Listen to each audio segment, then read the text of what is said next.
যেমন ধরেন ইহুদিদের একটা বিধান তারা নিজেদের উপর জোরপূর্বক চাপিয়ে নিয়েছে, দুধ আর গোস্ত একসাথে খাবে না। এরকম আরও অসংখ্য বিধান আছে। তো দেখা যাচ্ছে হালাল এবং হারাম বাছায় ওরা বেশি আরও সূক্ষ্ম করে বাছাই করে জায়গাটাকে আরও ছোট করে ফেলেছে, কিন্তু খুব স্ট্রিক্টলি ফলো করে, খুব কঠোরভাবে ফলো করে, এবং কোনো হীনম্মন্যতা ছাড়া। আপনার মনে হয় যে মুসলমানেরা সবচেয়ে বেশি দাড়ি রাখে, মুসলমানদের সংখ্যা বেশি তাই মনে হয়, কিন্তু পার্সেন্টেজ করেন যে মুসলমান যদি 100 কোটি হয় তো 100 কোটির কতজন দাড়ি রেখেছে, তারপরে পার্সেন্টেজে ফেলেন যে কত পার্সেন্টেজ মুসলমান দাড়ি রাখে। এখন ইহুদি যদি 10 লক্ষ হয় তো 10 লক্ষের কয় লক্ষ দাড়ি রাখে ওটার পার্সেন্টেজ ফেলে, ওরা আপনার চেয়ে পার্সেন্টেজে বেশি থাকে। মাথায় টুপি দেওয়ার পার্সেন্টেজ যদি করেন যে কত পার্সেন্ট মুসলমান মাথায় টুপি দেয় আর কত পার্সেন্ট ইহুদি মাথায় টুপি দেয়, তো ইহুদি পার্সেন্টেজে এগিয়ে থাকবে কত পার্সেন্ট ইহুদি মাথায় টুপি দেয়। তো এগুলো জাস্ট এমনি কিছু মিলের কথা উল্লেখ করলাম, কিন্তু অভিশপ্ত কেন? আর খ্রিস্টানদের মধ্যে এতটা মিল পাওয়া যায় না কেন? ওই যে খ্রিস্টানদেরকে আল্লাহ বলেছে তারা দলিন, পথভ্রষ্ট, রাস্তাই চিনে না, রাস্তায় হারিয়ে ফেলেছে। ফলত জীবনকে কি মনে করে? 5 দিন কাজ করব, 5 করে যা টাকা ইনকাম করব ওই টাকা বাকি 2 দিনে মদের বারে অথবা জুয়ার পাবে গিয়ে শেষ করে দেব, অথবা গার্লফ্রেন্ডের সাথে ঘুরে উড়িয়ে দেব। তাহলে জীবনের হাকিকাত, জীবনের প্রকৃত লক্ষ্য উদ্দেশ্য সম্পর্কে একজন খ্রিস্টান অচেতন। তার কাছে জীবনের কোনো লক্ষ্য উদ্দেশ্য নির্ধারিত নাই। কিন্তু একজন ইহুদি অচেতন নয়, একজন ইহুদি সচেতন, সে রাস্তা জানে, কেন পৃথিবীতে এসেছে সেটাও জানে। তো এই জন্য ইহুদিদেরকে আল্লাহ বলেছে এরা অভিশপ্ত, কেননা ইবলিসের চাইতে জ্ঞানী কেউ ছিল না। ইবলিস জানতো আল্লাহর চাইতে বেশি ইবলিসকে কে চিনতে পারে, সবচেয়ে বেশি ইবাদত গুজার ছিল। এমনও তাফসিরে রিওয়ায়াত এসেছে যে জিন জাতিকে যখন আল্লাহ আদেশ দিল ফেরেশতাদের যে জিনদেরকে তাড়িয়ে দাও মেরে পিটে, পৃথিবীর লোকালয় থেকে এদেরকে পাহাড়ে জঙ্গলে সমুদ্রে তাড়িয়ে দাও, তখন ইবলিসও ফেরেশতাদের সাথে ওই সমস্ত জিনদের তাড়াত। এবং কোনো জিনকে আসমানে প্রবেশের অনুমতি দেওয়া হয়নি শুধু ইবলিস ছাড়া। তাহলে জ্ঞান থাকার পরেও, জানার পরেও যখন মানুষ ইগো প্রবলেমের কারণে, অহংকারের কারণে, হিংসার কারণে অস্বীকার করে বসে, তখন এটা হলো অভিশাপ। ভাই আমি জানি না, তা আমার কি করার আছে?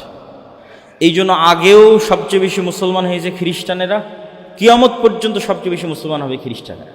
জানে না, জানলেই গ্রহণ করবে, জানাতে হবে, দাওয়াত দিতে হবে। সবচেয়ে দ্রুত ইসলামকে অ্যাকসেপ্ট করে খ্রিস্টানেরা। ইহুদিরা তো সব জানে,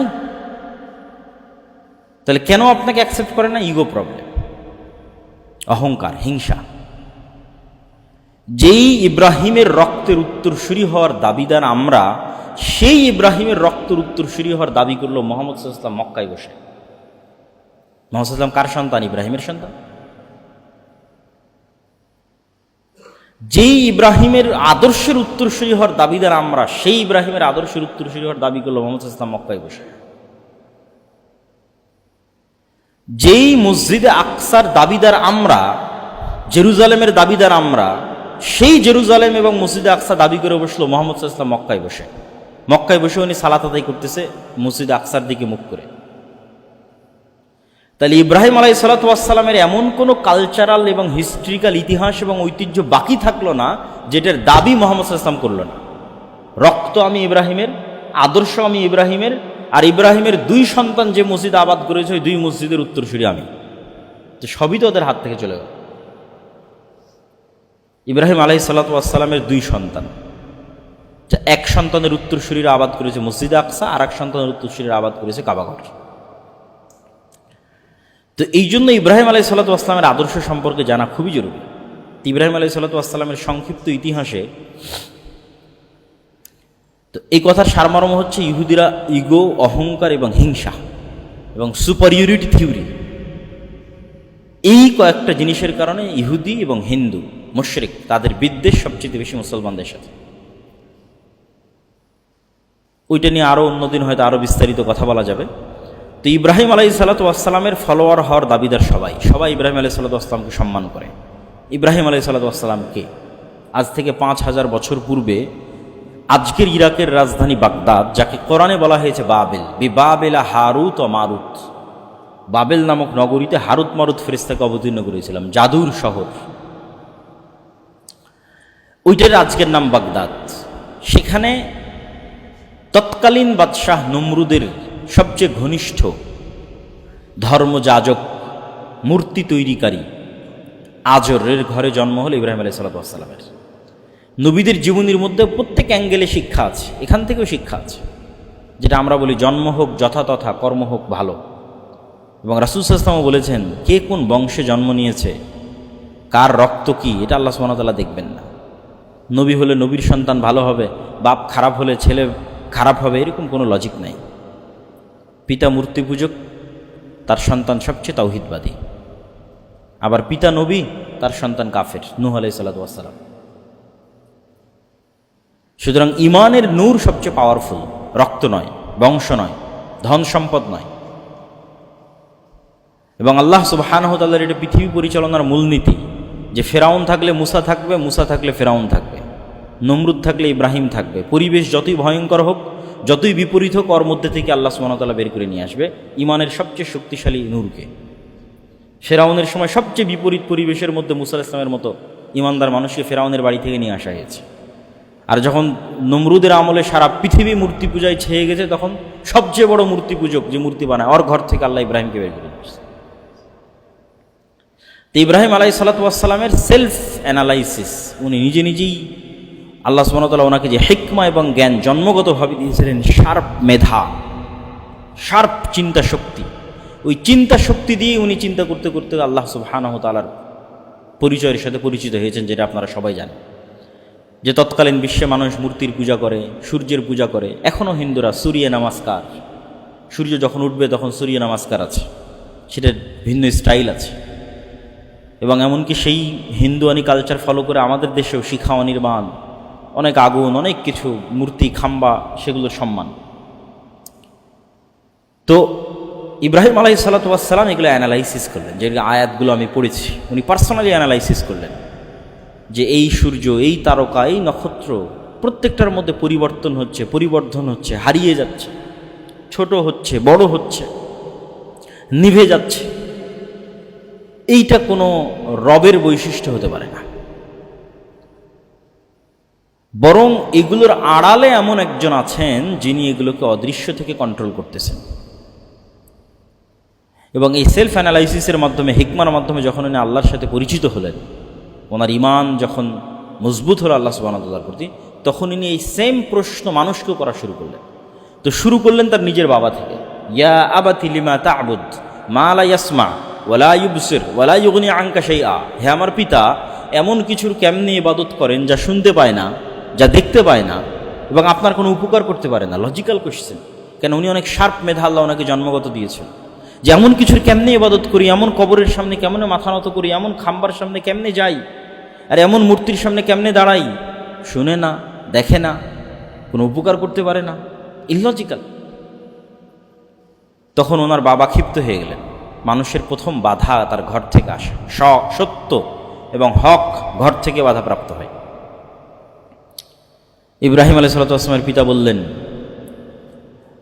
যে তুমি যদি তোমার এই দাওয়াত পরিত্যাগ না করো, ফাইল্লাম তানতাহি লা আরজুমান্নাক ওয়াহজুরনি মালিয়া, তুমি যদি বিরত না থাকো তাহলে পাথর দিয়ে মারবো তোমাকে, আর আমার এখান থেকে দূরে সরে যাও, সরো এখান থেকে, বের হয়ে যাও আমার ঘর থেকে। তখন ইব্রাহিম আলাইহিস সালাতু ওয়াস সালাম বলছেন, সাস্তাগফিরু লাকা রব্বি, আমার প্রতিপালকের কাছে আমি আপনার জন্য দোয়া করব। ইন্না রব্বি কানা বি হাফিয়া, আমার প্রতিপালক আমাকে অনেক ভালোবাসে, অনেক আন্তরিক আমার প্রতি, আমি আপনার জন্য আমার প্রতিপালকের কাছে দোয়া করবো। উনি দোয়া করেছিলেন, কিন্তু সেই দোয়া আল্লাহ সুবহানাহু ওয়া তাআলা কবুল করেননি ওনার পিতার ক্ষমার জন্য। তারপরে যখন পিতার কাছে দাওয়াত পৌঁছে দিয়ে কোনো লাভ হলো না, হকপন্থী মানুষরা স্ট্রেট ফরওয়ার্ড হয়, যেটা সত্য বুঝে সেটা প্রচার করতে চায়। এবার উনি দেশের জনগণ, আশেপাশের সমাজের মানুষের কাছে এই দাওয়াত নিয়ে গেলেন। আশেপাশের সমাজের মানুষের কাছে যখন এই দাওয়াত নিয়ে গেলেন, সেটারও কৌশল অবলম্বন করলেন, ফিলোসফি, লজিক, দর্শন, প্রশ্ন। মানুষ সবাই যাবে মেলাতে, ফেস্টিভ্যাল, জাতীয় উৎসব, সবাই গেছে। ইব্রাহিম আলাইহিস সালাতু ওয়াস সালাম অসুস্থতার অজুহাতে যাননি। তিনি সেই সুযোগে সকল মূর্তিগুলো ভেঙে দিয়ে একটা বড় কুড়াল বড় মূর্তির ঘাড়ে রেখে দিয়েছেন। মান ফাআলা হাযা বিআলিহাতিনা, কে করলো এই কাজ আমাদের ইলাহগুলোর সাথে?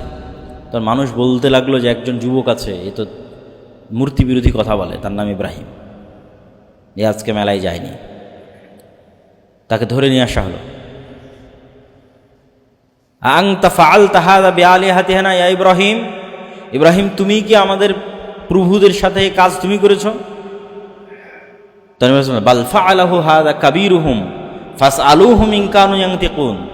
আরে দেখতে পাচ্ছ না, সবচেয়ে বড় মূর্তির ঘাড়ে যে কুড়াল রাখা আছে, ওই বড় মূর্তি এদেরকে ভেঙেছে। হয় ওই বড় মূর্তিকে জিজ্ঞেস করো, নাহলে যেগুলো ভেঙে পড়ে আছে এদের জিজ্ঞেস করো, আহত হয়ে আছে যেগুলো এদের জিজ্ঞেস করো যে কে ভেঙেছে। তখন ওরাই পাল্টা বলতেছে এটা কিন্তু দাওয়াত দেওয়ার জন্যই ঘটনা ঘটানো। ওরাই তখন পাল্টা বলছে, আরে এরা তো কথা বলতে পারে না, তুমি তো জানো ইব্রাহিম, তুমি তো জানো এরা কথা বলতে পারে না। এবার ইব্রাহিম আলাইহিস সালাম বলছে, কাইফা তা'বুদুন, তোমরা এমন সত্তার কেমনে ইবাদত করো, মা লা ইয়ানফাউকুম ওয়া লা ইয়াদুররুকুম, যা তোমাদের কোনো ক্ষতিও করতে পারে না, কোনো উপকারও করতে পারে না, কথাও বলতে পারে না। ইললজিক্যাল। কেউ এসে ভেঙে দিয়ে চলে গেল, নিজেকে বাঁচাতে পারলো না, তার কেমনে ইবাদত হয়? তখন মানুষজন ইব্রাহিম আলাইহিস সালামকে এবার নিয়ে চলে গেলেন একদম রাজ দরবারে। প্রথমে বাবা, তারপরে সমাজ, এবার সরাসরি বাদশাহ। কেন ওনার দাওয়াতের উত্তর কারো কাছে নাই। এবার বাদশার সাথে তর্ক বিতর্ক।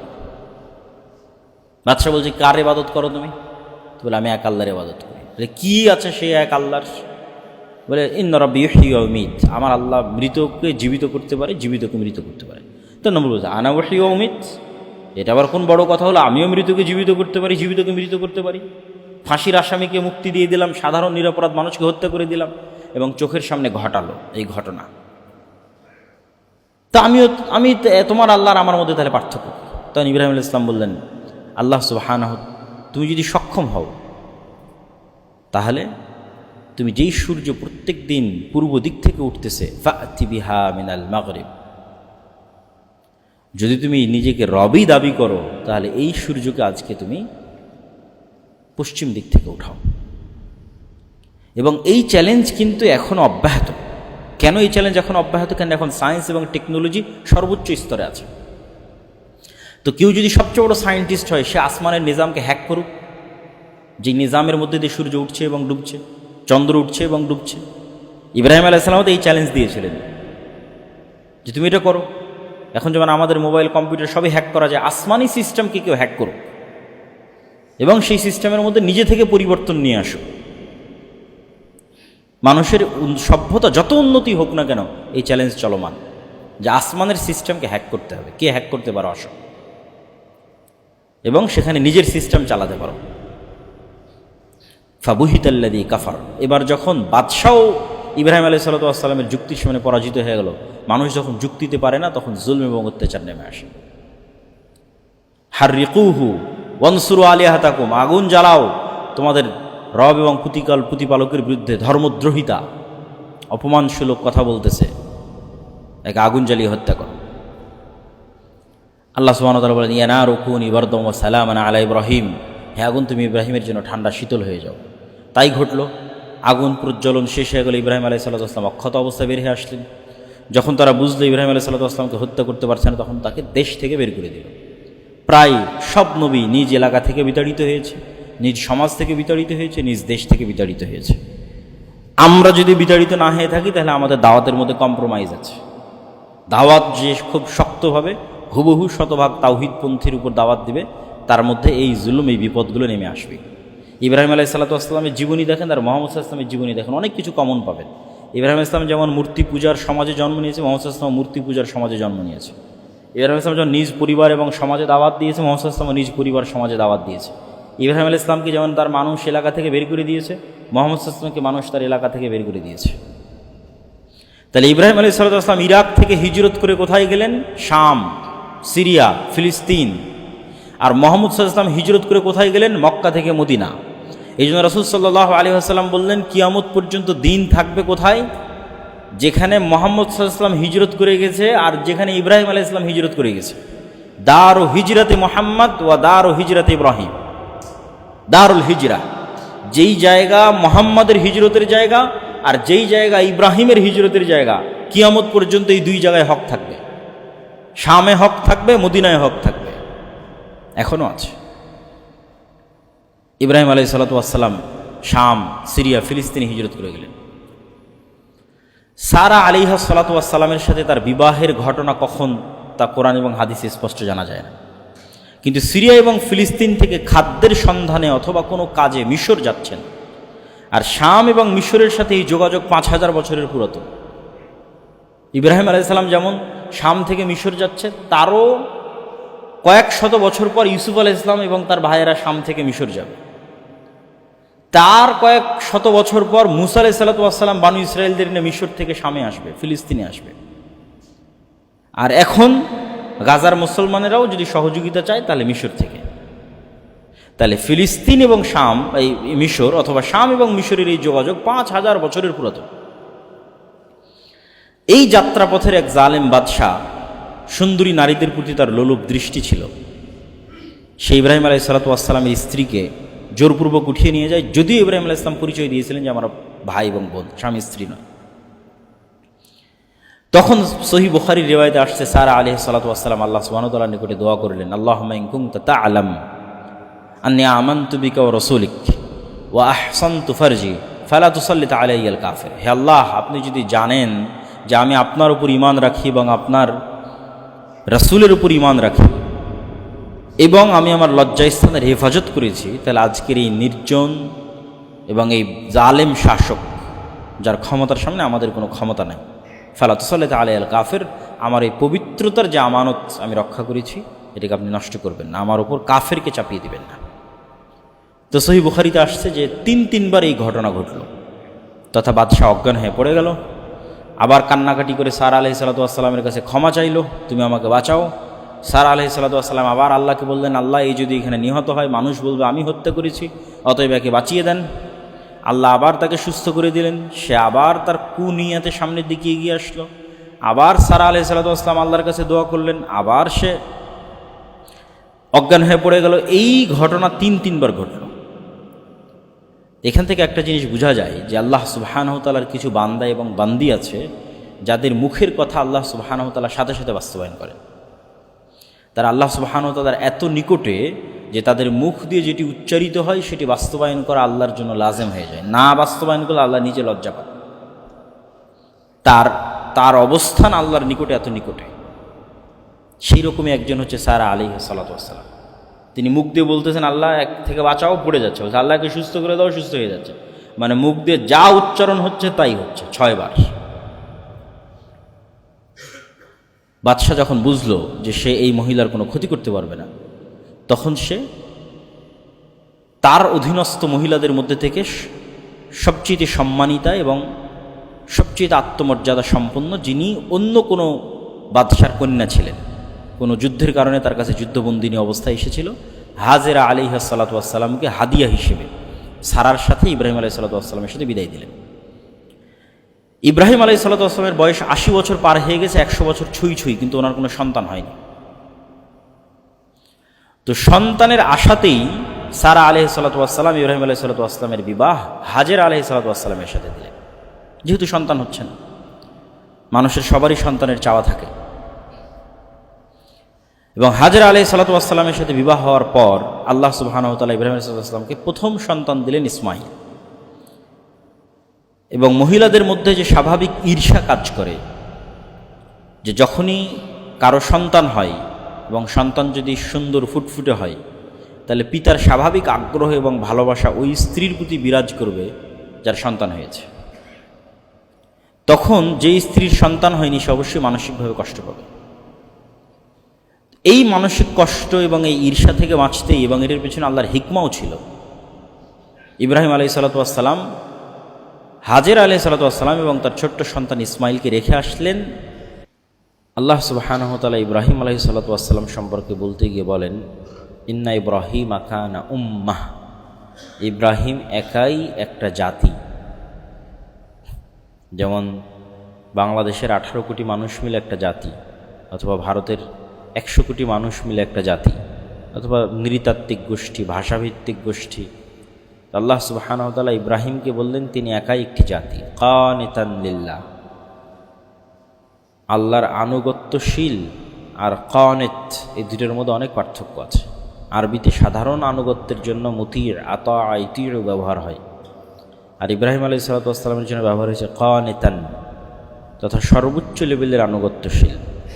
হানিফান, প্রত্যেকেই তাওহীদপন্থী হতে পারে কিন্তু হানিফ নয়। আমি এবং আপনি হয়তো তাওহীদের দাবি করতে পারি কিন্তু হানিফ নয়। হানিফ সে যে শতভাগ শিরক মুক্ত এবং শতভাগ তাওহীদপন্থী, তাওহীদের সর্বোচ্চ স্তরে যে পৌঁছে গেছে সে হানিফ। তো ইব্রাহিম আলাইহিস সালাতু ওয়াস সালাম শুধু মুসলমানদের নিকটে প্রিয়তা নয়, শুধু মুসলমানদের নিকটে সম্মানিত তা নয়, বর্তমান বিশ্বের 3টে বড় ধর্ম তথা পুরো পৃথিবীর 90% মতো মানুষ ইব্রাহিম আলাইহিস সালাতু ওয়াস সালামকে সম্মান করে এবং স্মরণ করে। খ্রিস্টানেরাও, ইহুদিরাও, মুসলমানেরাও। এবং এটা লোক দেখানো সম্মান নয়, একদম অন্তর থেকে শ্রদ্ধা এবং গর্ব করা যে আমরা মিল্লাতে ইব্রাহিমের অনুসারী। এটাই ইহুদিদের গর্ব, এটাই খ্রিস্টানদের গর্ব, এটাই মুসলমানদের গর্ব। কিন্তু কে প্রকৃত মিল্লাতে ইব্রাহিমের অনুসারী সেটা ভিন্ন বিষয়, কিন্তু দাবিদার সবাই যে আমরা মিল্লাতে ইব্রাহিমের অনুসারী। এবং মুহাম্মদ সাল্লাল্লাহু আলাইহি ওয়াসাল্লাম যখন মক্কায় প্রেরিত হন তখনও মক্কার মানুষ দাবি করত যে তারা মিল্লাতে ইব্রাহিমের অনুসারী, আর মুহাম্মদ সাল্লাল্লাহু আলাইহি ওয়াসাল্লামও দাবি করতে যে না আমিও মিল্লাতে ইব্রাহিমের অনুসারী। তাহলে হকের মানদণ্ড হচ্ছে কে মিল্লাতে ইব্রাহিমের অনুসারী সে হকের উপর আছে, এটাই হকের মানদণ্ড। অন্তত এতটুকুতে ইহুদিও একমত, খ্রিস্টানও একমত, মক্কার মুশরিকরাও একমত, মুহাম্মদ সাল্লাল্লাহু আলাইহি ওয়াসাল্লামও একমত। কেন সবাই নিজেকে দাবি করতেছে যে আমি মিল্লাতে ইব্রাহিমের অনুসারী। এই জন্যই তো আল্লাহ স্পষ্ট করতে গিয়ে বললেন মা কানা ইব্রাহিম ইয়াহুদিয়ান ওয়ালা নাসরানিয়ান। তোমরা যে সবাই বলছো যে আমরা মিল্লাতে ইব্রাহিমের অনুসারী, তো ইব্রাহিম তো ইহুদিও ছিল না, খ্রিস্টানও ছিল না। ইব্রাহিম তো শিরক করতো না, তোমরা তো শিরকে লিপ্ত হয়ে গেছো। তো ইব্রাহিম আলাইহিস সালাতু ওয়াস সালাম হচ্ছেন হকের মানদণ্ড যাচাই বাছাই করার মাপকাঠি। এবং আজকের ইহুদি এবং খ্রিস্টানেরা যে ইব্রাহিম আলাইহিস সালাতু ওয়াস সালামকে সম্মান করার অসংখ্য নিদর্শন আছে। যেমন তারা ইব্রাহিমকে বলে আব্রাহাম, তো আপনি দেখবেন যে তাদের অসংখ্য ইহুদি খ্রিস্টানের নাম হচ্ছে আব্রাহাম, যেমন আব্রাহাম লিঙ্কন। এবং বনু ইসরায়েলের যত নবী আছে সব নবীর নামে তারা নিজেদের সন্তানদের নাম রাখে। যেমন ডেভিড, এটা আসলে দাউদ। ইউসুফ, এটাকে তারা বলে জোসেফ, যেমন সেন্ট জোসেফ স্কুল, ওটার বাংলা হচ্ছে হজরত ইউসুফ আলাইহিস সালাম স্কুল, যদি আপনাদের বোঝানোর সুবিধার্থে বাংলা করা হয়। এটা অন্য কোনো ইউসুফ না, যে ইউসুফকে আমরা চিনি সেই ইউসুফ। তারপরে যেই ইসরায়েলের যেই নেতাকে আমরা সবচেয়ে বেশি ঘৃণা করতেছি তার নামও এক নবীর নাম, বেনিয়ামিন। এটা ইউসুফ আলাইহিস সালামের ছোট ভাইয়ের নাম, বেনিয়ামিন। তো নেতানিয়াহুর মা যে তার নাম বেনিয়ামিন রেখেছে, এটা ওই বেনিয়ামিন মনে করে নাম রেখেছে যে বেনিয়ামিনকে আমরা চিনি ইউসুফের ছোট ভাই হিসেবে। এবং এখান থেকে একটা মজার জিনিস আমাদের এই বাংলার মুসলমানদের জন্য শিক্ষার আছে, অন্যদের জন্য নাই, কিন্তু এই বাংলার মুসলমানদের জন্য শিক্ষার আছে। সেটা কি? সেটা হচ্ছে এই যেমন পশ্চিমবঙ্গে বিজেপি ক্ষমতায় এসেছে, তারা গরু কুরবানি নিষিদ্ধ করে দিয়েছে। আপনারা কুরবানিতে গরু কুরবানি করবেন। তা এই যে গরু কুরবানি করা এবং না করা, এইটার যে চিন্তা চেতনা এই বাংলায়, এটা এসেছে হিন্দুয়ানি সংস্কৃতি থেকে। যে যারা এলিট ক্লাস হবে, সর্বোচ্চ শ্রেণীর হবে, তারা আসলে কলকাতার এলিট হচ্ছে যে গরু খাবে না। এই জন্য অনেক হোটেলে দেখবেন লেখা আছে নো বিফ। অথচ ঘটনা হচ্ছে যে সারা পৃথিবীর সবাই গরু খায়। তাহলে গ্লোবালি, কালচারালি আপনার ডমিনেটেড হওয়ার কোনো রাস্তা নাই। কেন গ্লোবালি, কালচারালি আপনি ওই গ্লোবাল কালচারের অন্তর্ভুক্ত যেটা আসলে আব্রাহামিক কালচার। কেন খ্রিস্টানদের কাছেও গরু খাওয়া হালাল, ইহুদিদের কাছেও গরু খাওয়া হালাল, তারাও গরু খায়, আমরাও গরু খাই। এরকম অসংখ্য কালচারাল মিল আছে আব্রাহামিক রিলিজিয়ানের পার্ট হওয়ার কারণে। যেমন হিন্দুরা মুসলমানি করায় না, মুসলমানেরা মুসলমানি করায়। এইটা এই বাংলায় আশ্চর্য মনে হতে পারে, কিন্তু আপনি যখন ইউরোপে ঢুকবেন, আমেরিকায় ঢুকবেন, সবাই মুসলমানই করে। কেন? সবাই আব্রাহামিক রিলিজিয়ানের ফলোয়ার, ইব্রাহিম আলাইহিসসালামের অনুসারী। যতটুকুই হোক কিছু না কিছু তো আছে। আসমানি কিতাব, আহলে কিতাবের অনুসারী, বিকৃত অবস্থার পরেও কিছু না কিছু আছে। তো আপনি হিন্দু একটা পরিবেশ ঘেরা থাকার পরেও যে গ্লোবাল কালচার ধরে বাঁচতে চাইবেন, সেটার বেশিরভাগই আব্রাহামিক রিলিজিয়নের সাথে গিয়ে মিলবে। ফলত হিন্দুদের কালচারই এমন কালচার যা আসলে পৃথিবীর কেউ ফলো করে না, পৃথিবীর কোথাও নাই। না আসমানি কালচার, না আব্রাহামিক রিলিজিয়নের সাথে যুক্ত, না কোনো লজিকের সাথে মিলে। এবং বর্তমান পৃথিবীতে যারা সবচেয়ে বেশি তাওহিদের নিকটবর্তী, তো 1 নাম্বার তাওহিদপন্থী তো মুসলমানেরা। এটার বিস্তারিত আলোচনারও পরে আসবো। কিন্তু খ্রিস্টান এবং ইহুদিদের মধ্যে 2 নাম্বার তাওহিদপন্থী হচ্ছে ইহুদিরা। আপনি খ্রিস্টানদের যেটা সবচেয়ে বড় গির্জা, যেটা মুসলমানদের মসজিদ ছিল স্পেনের কর্ডোভার জামে মসজিদ, সেখানে দেখবেন শত শত মূর্তি আছে ঈসা আলাইহিসসালাম এবং তার মা মারিয়াম আলাইহিসসালাম। কিন্তু ইহুদিদের কোনো সিনাগগে আপনি কোনো মূর্তি পাবেন না। মানে ইহুদিদের যেটা ইবাদতের জায়গা, আমরা যেমন মসজিদে আসি, সেরকম ইহুদিদের ইবাদতের জায়গা আছে যেটার নাম সিনাগগ। আমার এই মসজিদে যেমন কোনো মূর্তি নাই, ইহুদির সিনাগগে কোনো মূর্তি নেই। কিন্তু আপনি গির্জায় ঢুকবেন, শত শত ঈসা এবং মারিয়াম আলাইহিসসালামের মূর্তি পাবেন। তাহলে ইহুদিরা বায়বীয় কোনো মূর্তির পূজা করে না। মুসলমানরা যেমন অদৃশ্য একক সত্তার ইবাদত করে, ইহুদিরা অদৃশ্য একক সত্তার ইবাদত করে। তাহলে এই লার্নিং ওরা কোথায় থেকে পেল? ওই যে আব্রাহামিক রিলিজিয়নের ফলোয়ার হওয়ার কারণে ন্যূনতম কিছুটা তাদের মধ্যে আছে। তখন অনেকে হয়তো মনে করবেন যে না, তাহলে কি আপনি ইহুদি ধর্মের প্রশংসা করলেন কিনা? আল্লাহ তো কোরআন মাজিদে ইহুদিদেরকে অভিশপ্ত বলেছে। ইহুদিরা কেন অভিশপ্ত সেটারও সংক্ষিপ্ত উত্তর দিব, কিন্তু তার আগে আরও 2-1টা মিল দেখেন। মুসলমানেরা হালাল এবং হারাম বাছাই করে। মুসলমানদের চেয়ে হালাল হারাম বাছাই আরও বেশি কঠোর যদি কোনো জাতি থেকে থাকে, তার নাম ইহুদি। ইহুদিদের হালাল ফুডের নাম হচ্ছে কৌশার ফুড। মুসলমানদের চেয়ে কেন স্ট্রিক্ট? ইহুদিরা অনেক কিছু নিজেদের উপর জোরপূর্বক চাপিয়ে নিয়েছে, যে আল্লাহ কোরআনে দেয়নি, কোনো কিতাবে দেয়নি।